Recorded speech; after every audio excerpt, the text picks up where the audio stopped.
Raúl y esta es la representación del grupo conformado por Raúl Enrique Luquerón, Rudelilma García Romero, Kevin Giovanni García Romero y Nadia Lizeth Flores Hernández, los cuales les vamos a presentar o dar información sobre la historia de las TIC en la educación.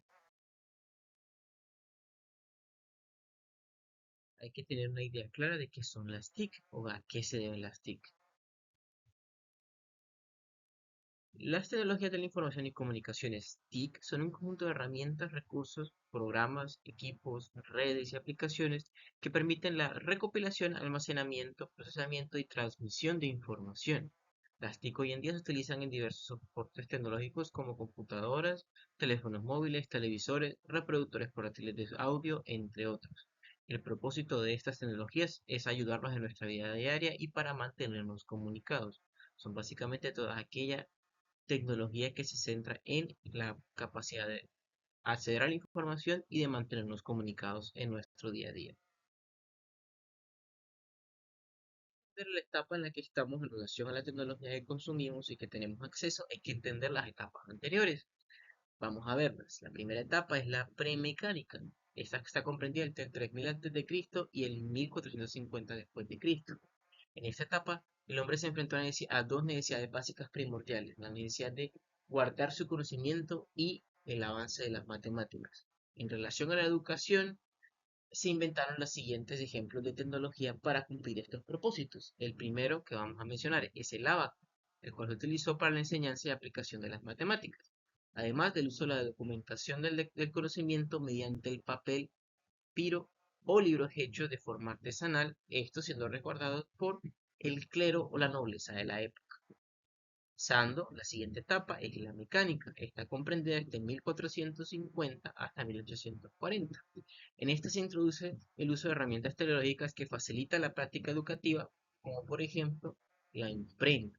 Esta permite la distribución de libros de forma mucho más económica y accesible para el público general, además de también la inclusión, ya finalizando esta etapa, de la máquina de escribir, la cual cobra una importancia muy grande en el mundo educativo, ya que esta les permite a los estudiantes y académicos plasmar su conocimiento de forma mucho más rápida y sencilla, creando incluso, influyendo incluso en la creación de profesiones como la mecanografía.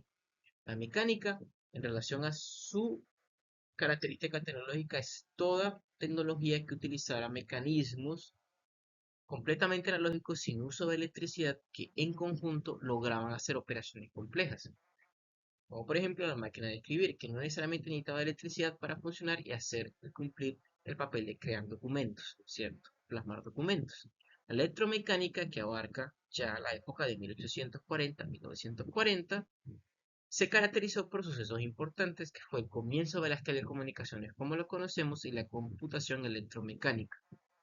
Además, gracias al hecho de que se descubrió un método confiable para crear y almacenar electricidad. La diferencia con la tecnología mecánica y electromecánica es la inclusión de la electricidad a la fórmula de la tecnología que manejaban, permitiendo creaciones como el uso del telégrafo, el código Morse en la implementación o en el transcurso de las guerras que ocurrieron, la invención de la radio y las telecomunicaciones como las conocemos. En esta etapa empezamos a comunicarnos de manera mucho más sencilla y poder llegar a tener relaciones de comunicación, o sea, poder comunicarnos a grandes distancias gracias a estas invenciones. La siguiente etapa es la etapa de la etapa electrónica, la cual empezó desde 1940 y aún continúa al día de hoy. Se caracteriza por el desarrollo de las tecnologías más rápidas y poderosas y confiables que tenemos en este momento. Al principio de esta década, científicos de todo el mundo se dieron cuenta que los tubos de vacío servían para reemplazar las partes electrónicas y empezar una nueva generación de máquinas, dando así la creación de las invenciones más importantes y más utilizadas hoy en día, que son la computadora y otorgándonos la capacidad de tener tecnología digital. Básicamente, en esta etapa se logra llegar a la invención la principal invención tecnológica que revoluciona y crea esta etapa es la invención de la computadora como tal, la cual permite a los seres humanos un manejo y procesamiento de datos nunca antes visto, la cual nos da ahorita mismo la ventaja de tener toda la tecnología que tenemos, tanto en el ámbito social, académico y científico.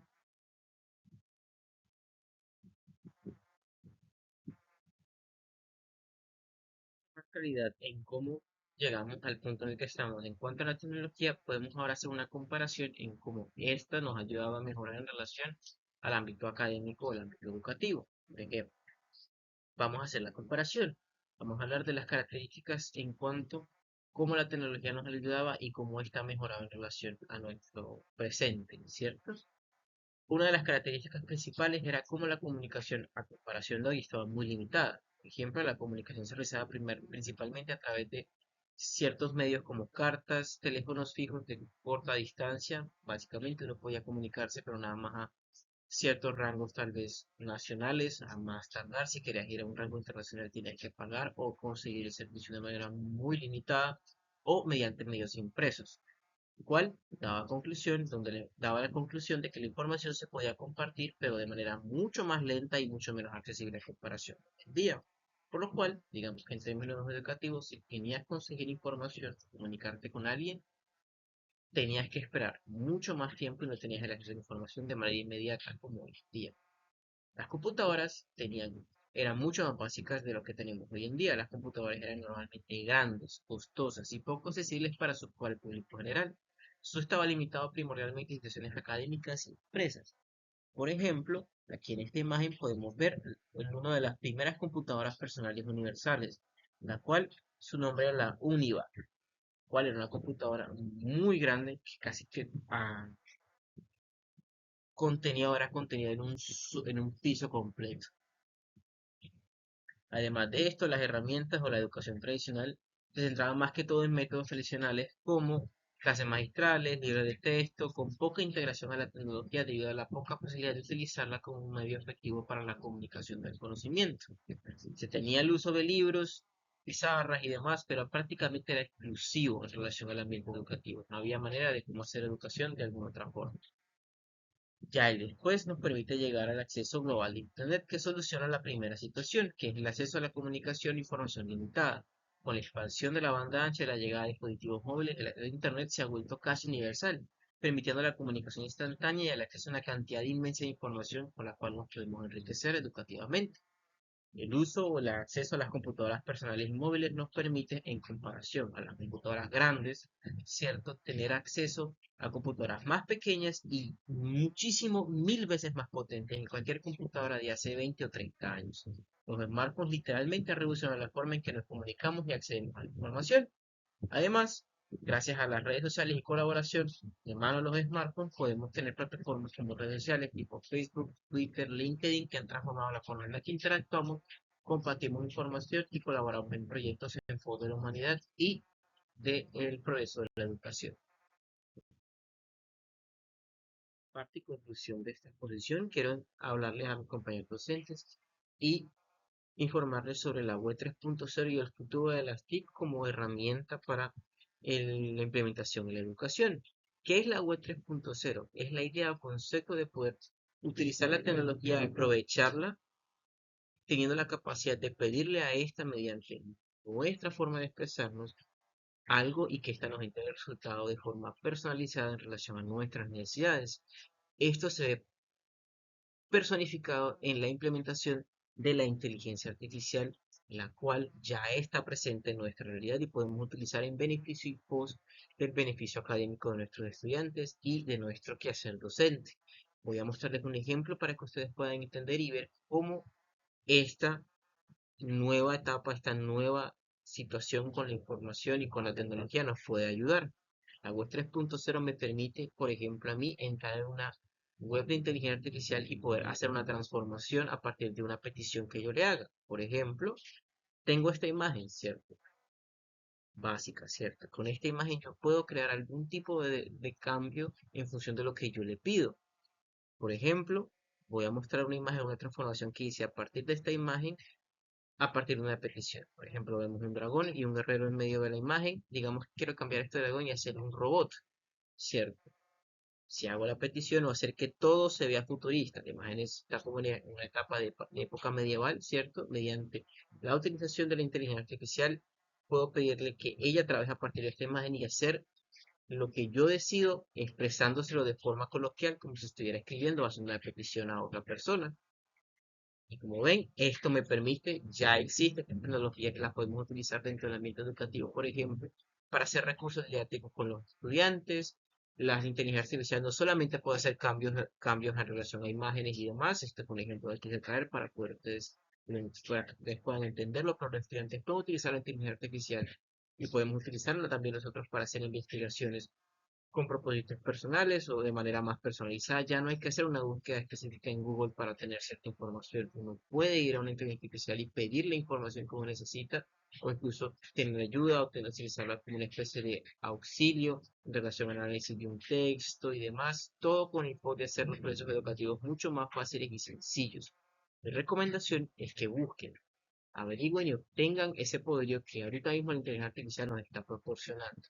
Herramientas que conozco que pueden utilizar y indagar es, por ejemplo, Midjourney, que es una de las que permiten hacer este cambio que acabo de mostrar, o en relación a información escrita, por ejemplo, ChatGPT es de las más conocidas, más populares y está en constante mejoramiento.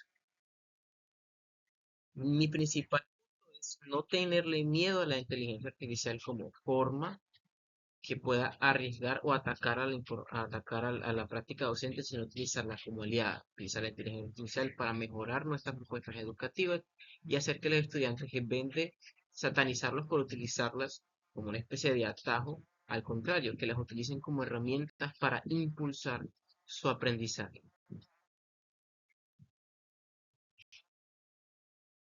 Eh, Le ofrezco las gracias por su atención y por haberme permitido hablar con ustedes. Aquí les presento un último detallito. Esta imagen aquí que tengo presente también fue generada con inteligencia artificial, haciendo la petición de que me hiciera el letrero de gracias, donde cada letra estaba en llamas. Es simplemente una muestra de lo poderosa que es la tecnología hoy en día y lo mucho que esta nos puede ayudar simplemente con el uso de la creatividad y un poco de tiempo libre y de ímpetu. Gracias por su atención y hasta luego.